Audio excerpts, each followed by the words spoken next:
Okay, to those of you who watched my previous upload, my previous video, I want to clarify something, and I will of course put the link to that video in the description below, along with my channel intro, since this is in regards to a review and clarification to some information that I put on that video. So, to clarify, if you've watched all of my videos as in order of release, however way you want to phrase it, you'll notice that a lot of them, I try my best to get all the information out in one take. And I mentioned in my channel intro that if it takes a few takes due to some sort of mobile interruption, like someone calling me, which I've had happen a few times already, then so be it, for the sake of at least getting the information out there with the initial energy and flow of thought. I'm pretty sure I've already uploaded videos like that where it's like, oh, the video got cut off, but I uploaded it anyways under some random title. So as stated again in previous video, which if you would like, I can put in the link description so that you know what this is pretty much about, because it's a follow-up to that video as well. So back to topic at hand.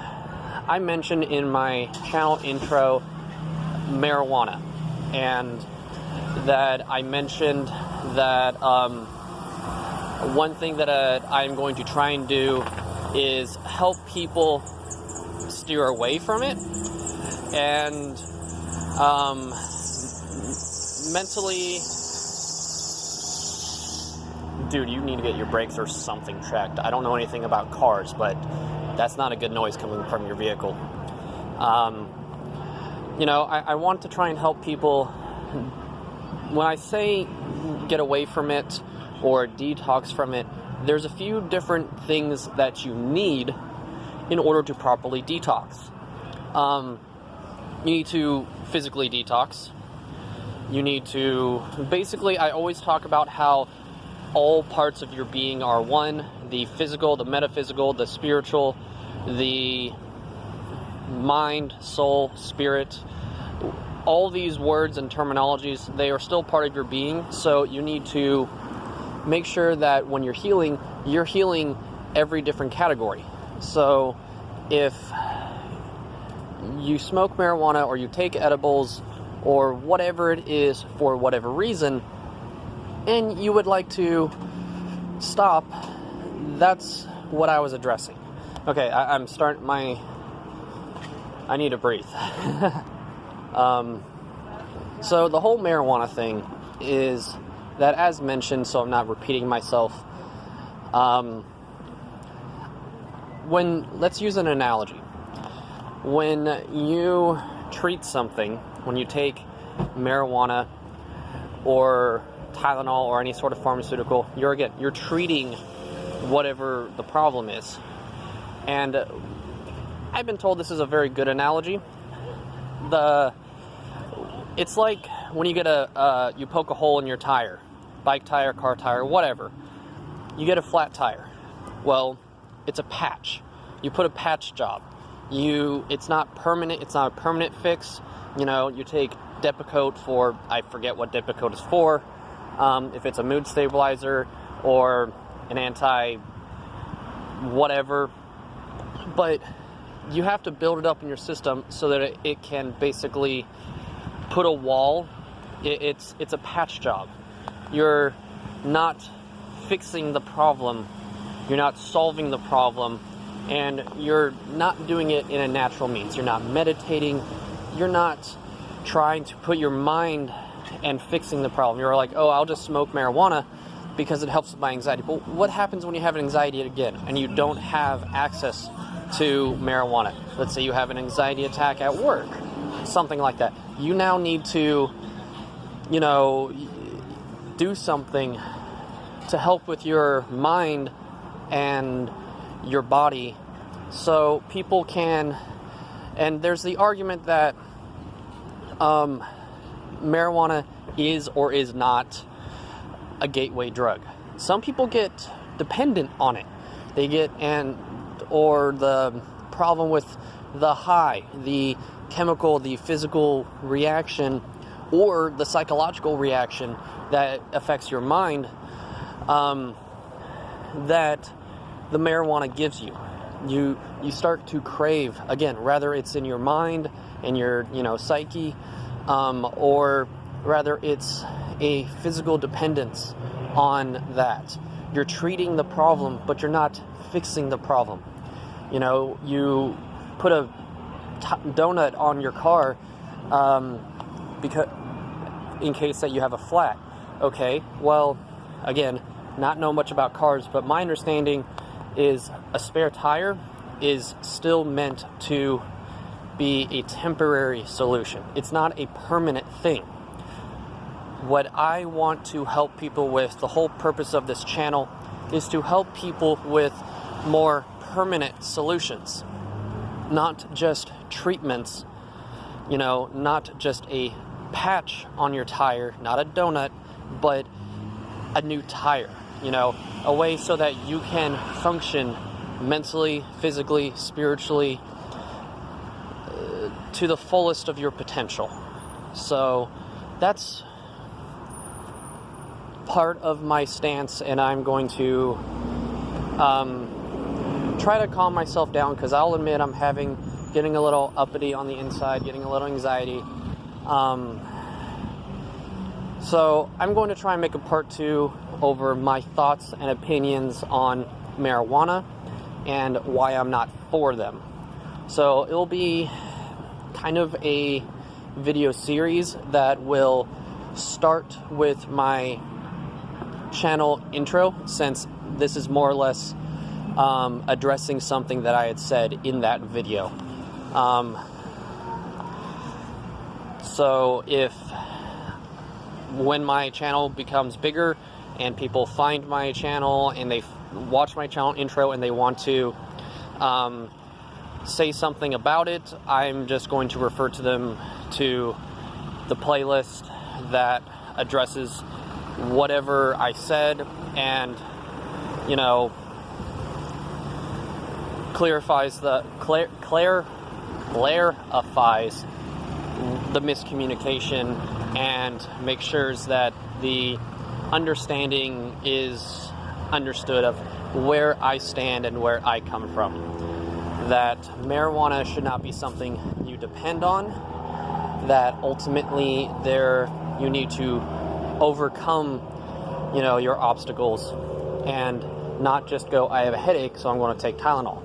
And then your body builds up that tolerance and resistance and stuff like that.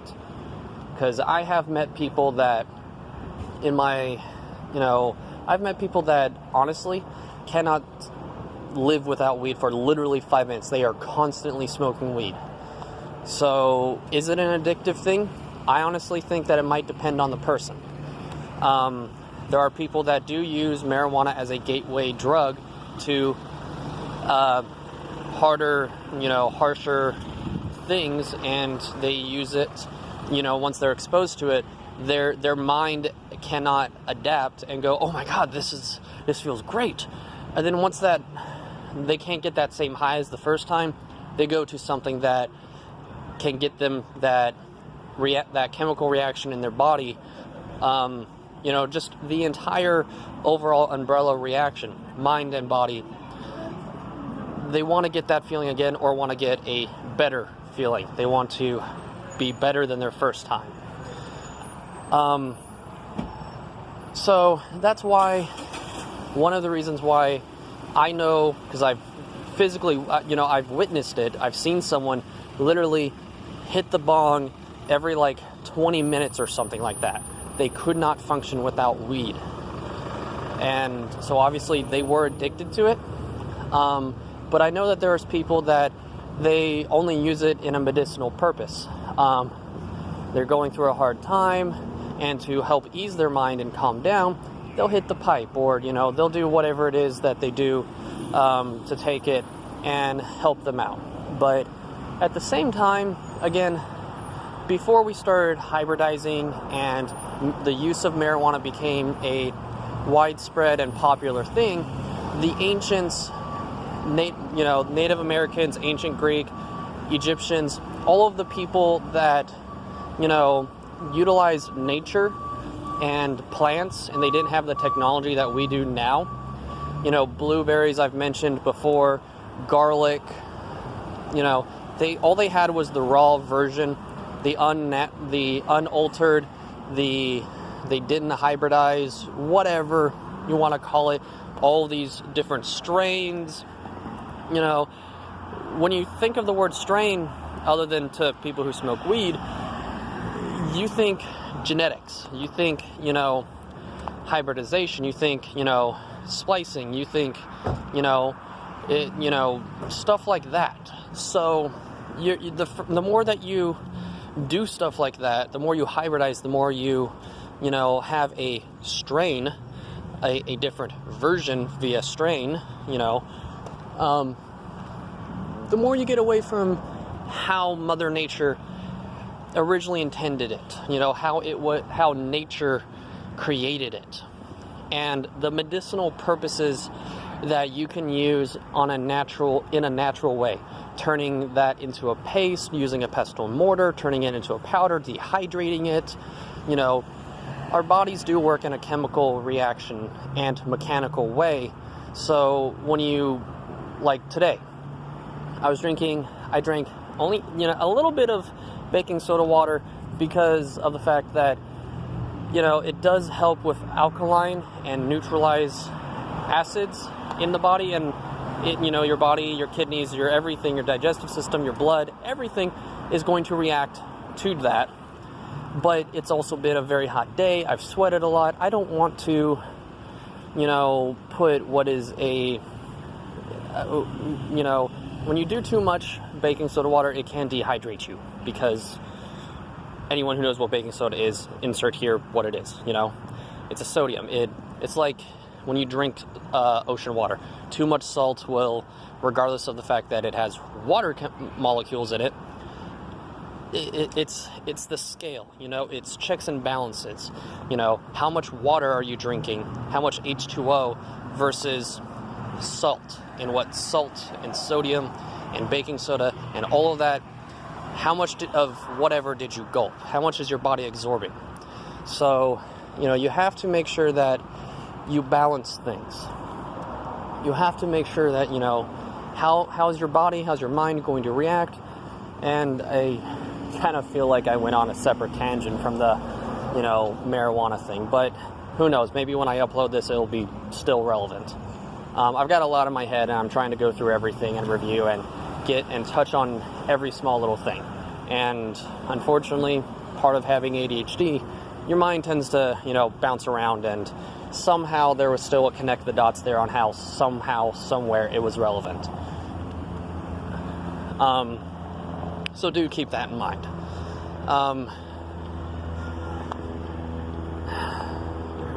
The detox, the whole natural thing. There are different ways of going about the same things. That's pretty much all that I want to get out there, is that if you use marijuana, and I'm going to try to make a shorter video, because until I'm satisfied as the content creator, I'm just going to keep doing it until my mind goes, all right, we've got the message out. It's in the best way possible, and it's in the shortest, most understood way possible. So let me clarify. I am not against the use of marijuana, because I do understand there is medicinal purposes in today's day and age where, yes, we have hybridized it. Yes, we have, changed it from whatever the original version was. But at the same time, there are the people who, as my little rant went on earlier, There are people that need help to get off of it and need an alternative way to go about whatever it is, anxiety, pain, whatever. And that was the point that I was trying to make with that rant and with my channel intro, by even bringing it up, is that there's always Mother Nature, nature has basically provided with every plant that we have on this beautiful earth of ours.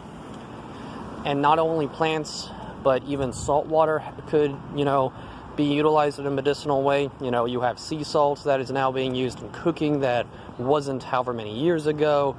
Himalaya salt. We have, if you go about things in a natural way, you'd be surprised how many natural ways it can be cultivated, it can be processed using still only natural means, whether it's laying it out, to dry, or dehydrating it, or crushing it up with a stone or a pestle and mortar, or whatever it is, just grinding it up into a powder or a paste. Or again, the fact that you're basically playing chemistry, you have to alter it to the point where, okay, well, I've now crushed this up, but I need it in a paste form so that it can be applied topically. Need it in a paste form so I can apply it topically. You can use natural things in order to turn it into that. Just add it to the bowl. Just add it to the mix, or whatever you want to call it, So, just all of that being said, that was the point that I wanted to make. I feel like I'm not going to be satisfied with this video, probably due to my anxiety going off and going on to a little tangent and rant. So I will more than likely make a part 3 where it's a little bit calmer, where, again, until I'm satisfied and I've gotten all of the information on my YouTube channel, I'm just going to keep making videos addressing things and whatever. And again, like I said in my